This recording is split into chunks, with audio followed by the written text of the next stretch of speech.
السلام عليكم متتبعي الكرام، لاباس عليكم؟ مرحبا بكم في فيديو جديد واقتراح جديد. اليوم غنشارك معكم هذه الورقه.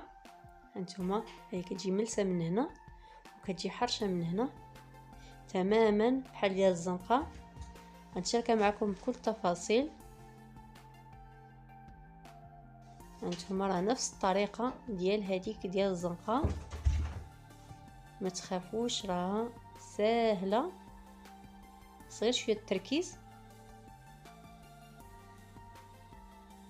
والمقله ما كتحرق ما والو، المقله راه كتكون بارده.